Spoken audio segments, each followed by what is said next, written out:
Downstairs, Nicole is barefoot with a glow stick, dancing between conversations and declaring she almost died on the ice. Kelly is floating around the space with warm hugs and compliments, instantly lifting the room's energy. Whitney is right beside her, tossing out dry one-liners and assessing the decor like she's scouting a venue. The door swings open and the cold air practically shoves Christina inside. She's already talking before her coat is even off. She's wearing a white satin gown with a deep sweetheart neckline. She smells like expensive vanilla and a little bit of attitude. Rob trails behind her, holding her heels and a bottle of Prosecco he grabbed at the last minute.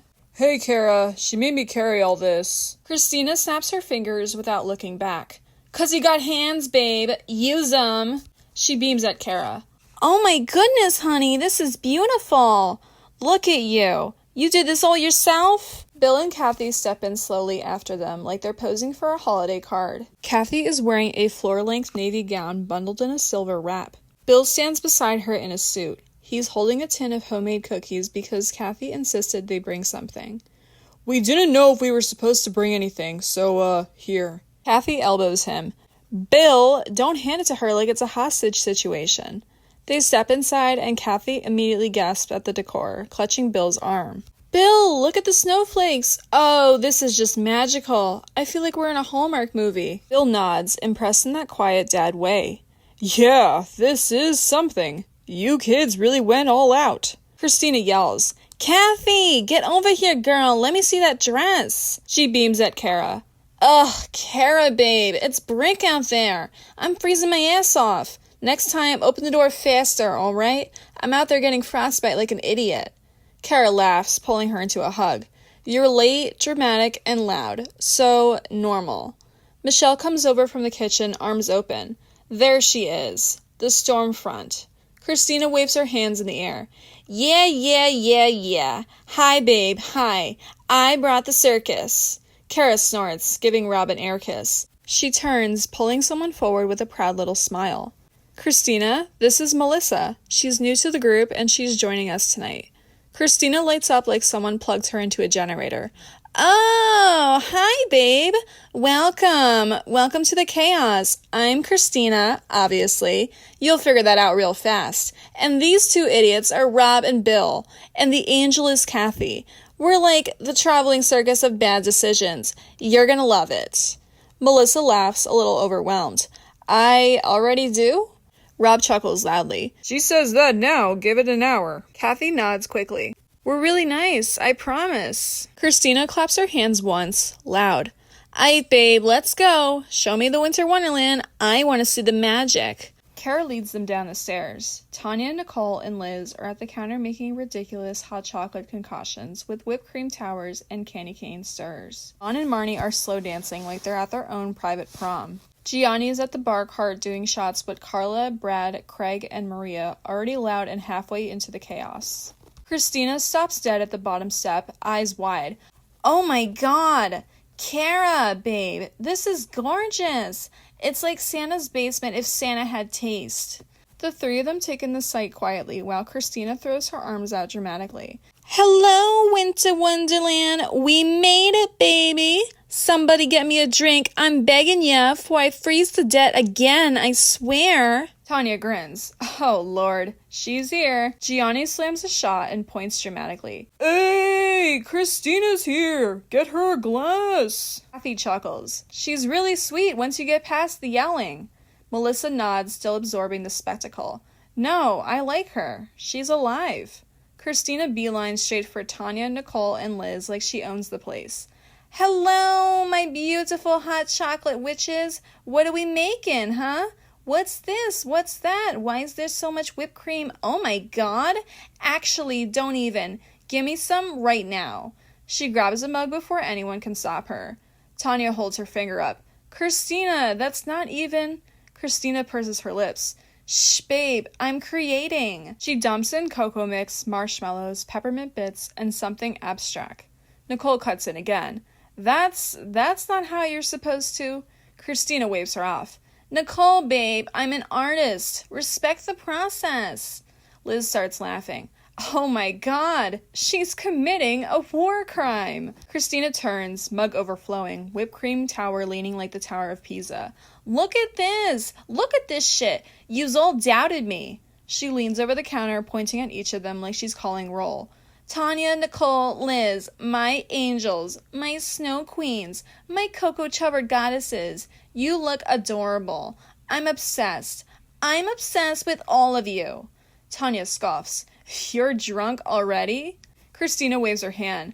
Nah, babe, this is just my personality, alright? Nicole facepalms. God, help us. Christina takes a sip of her monstrosity and immediately coughs.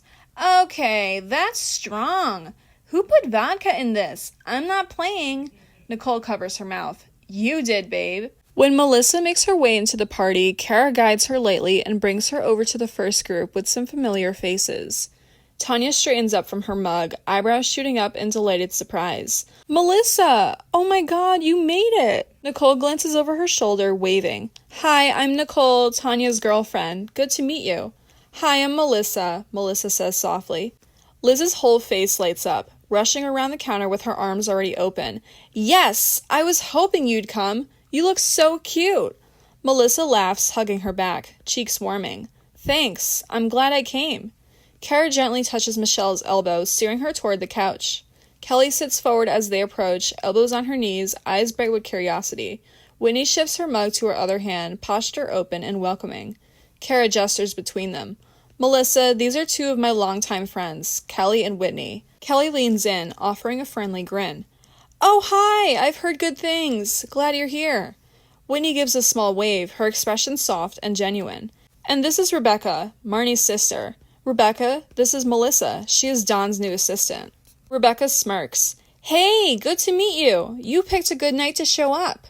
Melissa laughs under her breath. Seems like it. Cara guides Melissa across the room with a hand at the small of her back, weaving through the clusters of people. Marnie stands near the edge of the dance floor, posture relaxed but eyes sharp.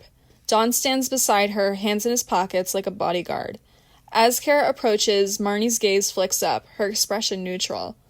Cara brightens, stepping forward. Marnie, hey, I wanted to introduce you to... Don steps in before she can finish and avoids eye contact. This is Melissa. She's my interim assistant. Cara's eyebrows lift. That wasn't the tone she was going for. Melissa blinks, surprised by the abruptness, but recovers with a polite smile. Marnie's eyes shift to Don first, then to Melissa, then back to Don. Her grip on her mug tightens. Right, I've heard of you, Marnie says politely. Melissa nods, trying to ease the tension she can feel but doesn't fully understand. I've heard a lot about you too. Mostly from Liz, actually, Melissa says gently. Marnie's expression freezes for half a second. Her shoulders lift slightly, defensively. Oh, from Liz, Marnie says, controlled. Don shifts his weight, jaw clenching. Melissa continues softly. Yeah, she talks about you a lot, says you've been through a lot together. Marnie's smile is thin now, polite but with an edge. Liz has opinions. Cara senses the temperature drop and steps in immediately, clapping her hands lightly. Okay, well, now you've officially met. Melissa, come on, I want to show you the bar cart. Gionni's already 3 shots in, so, you know, it's a whole thing. She gently takes Melissa's arm and starts guiding her away. Melissa gives Marnie a small, apologetic smile as she leaves. It was really nice meeting you. Marnie nods once, tight but polite. You too. As soon as they're out of earshot, Marnie turns her head slightly toward Don, voice low and controlled.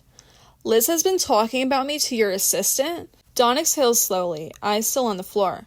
We'll talk about that later. Marnie takes a long sip of her drink, eyes following Melissa as she walks away with Cara. Yeah, we will, Marnie says, under her breath. Michelle spots Melissa glancing over her shoulder and looking a bit unsettled from across the room. Hey, you okay? Michelle asks warmly. Melissa exhales, shoulders dropping a little. She looks around to make sure no one else is listening, then leans in slightly. Did I say something wrong? Michelle tilts her head, brows knitting in concern. What makes you think that? Melissa glances back toward where Marnie and Don are standing. Marnie stiff, Don looking anywhere but at her. She lowers her voice. She just looked at me weird. And when I mentioned Liz, she got really tense. I didn't mean anything by it. I wasn't trying to start anything. Michelle lets out a small breath. No, you didn't do anything wrong. Marnie's just defensive. That's her default setting these days. Melissa's eyes widen a little. Because of Liz? Michelle gives a tiny shrug, lips pressing together. Because of a lot of things. Liz talking doesn't help, but that's not on you. Marnie's got her own stuff going on, and she's touchy about who knows what. Melissa nods slowly.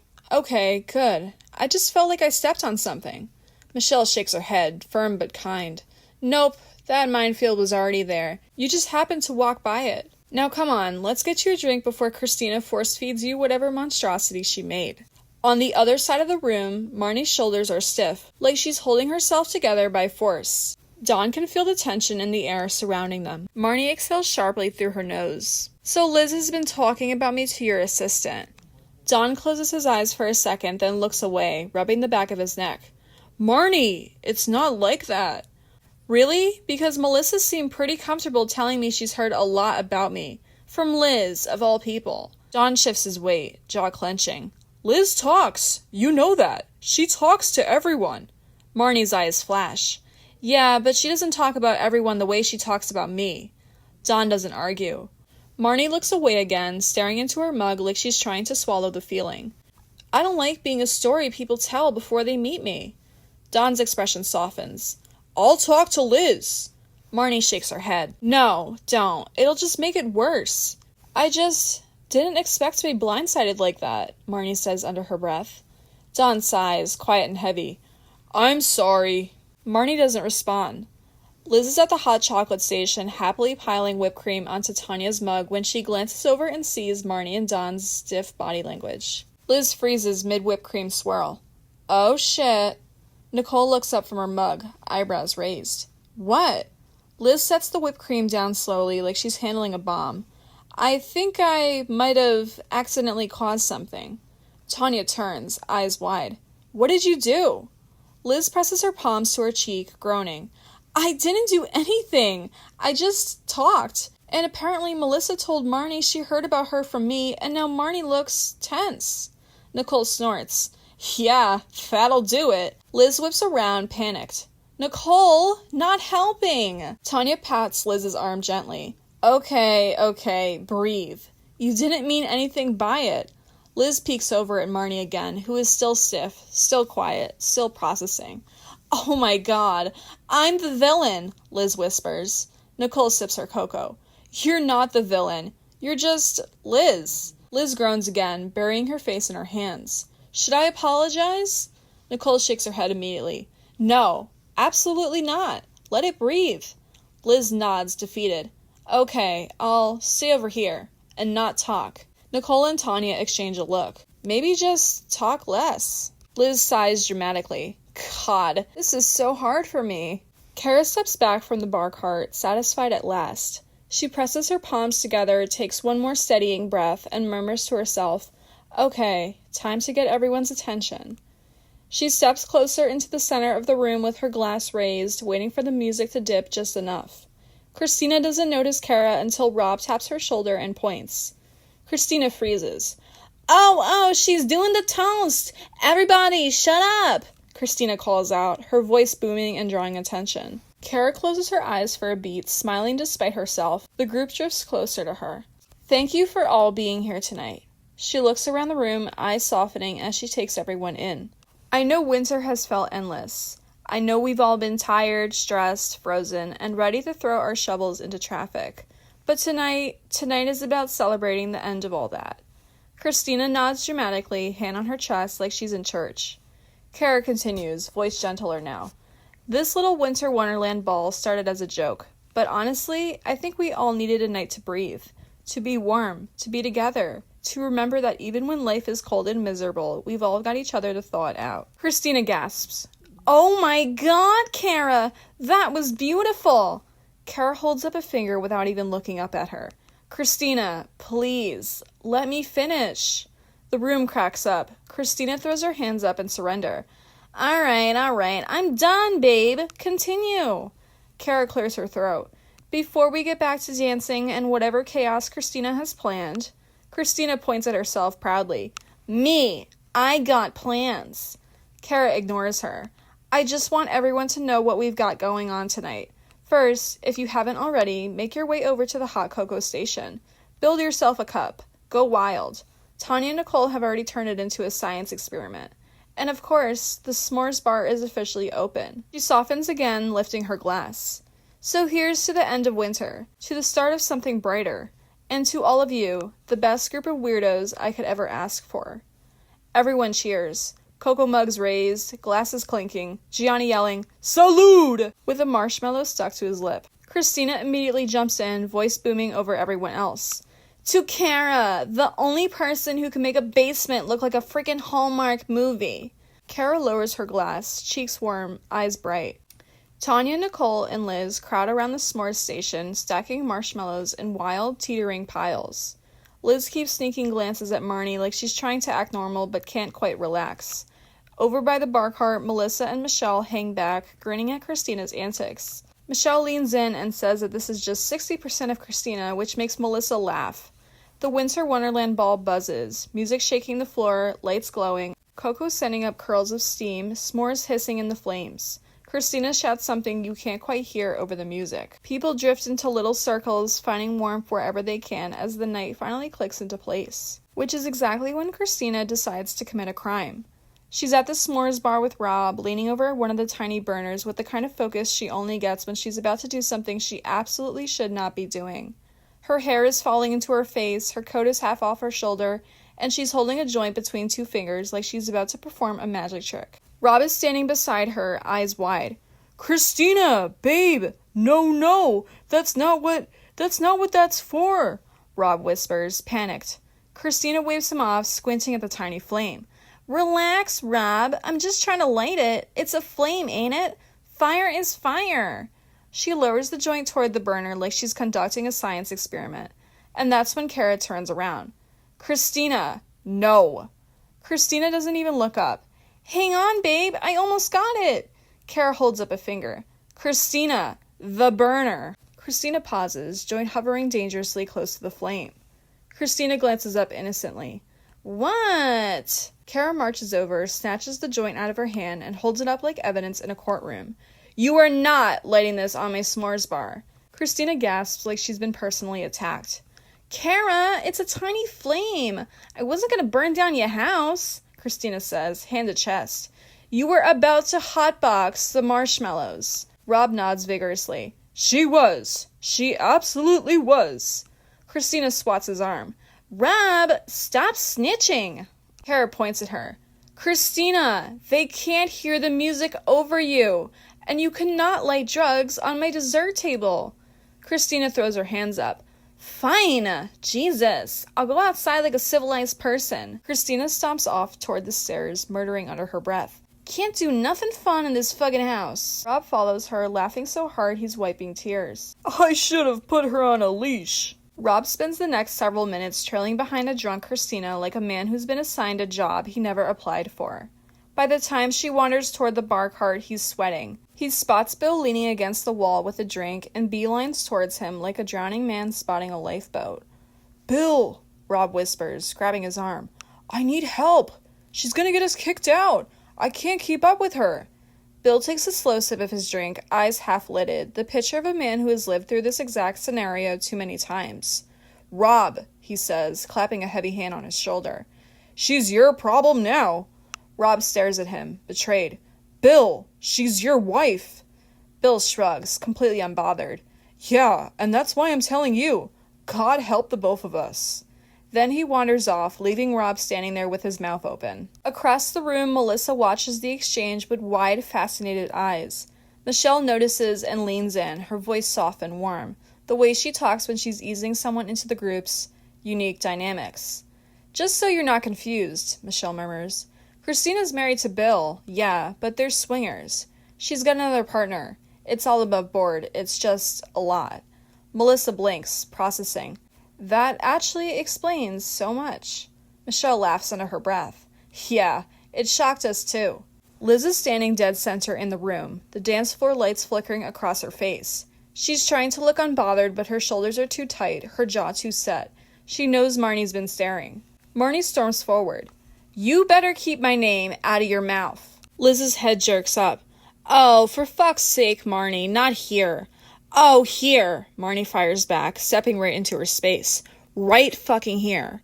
Cara turns at the exact wrong moment and immediately murmurs, "Oh, absolutely not."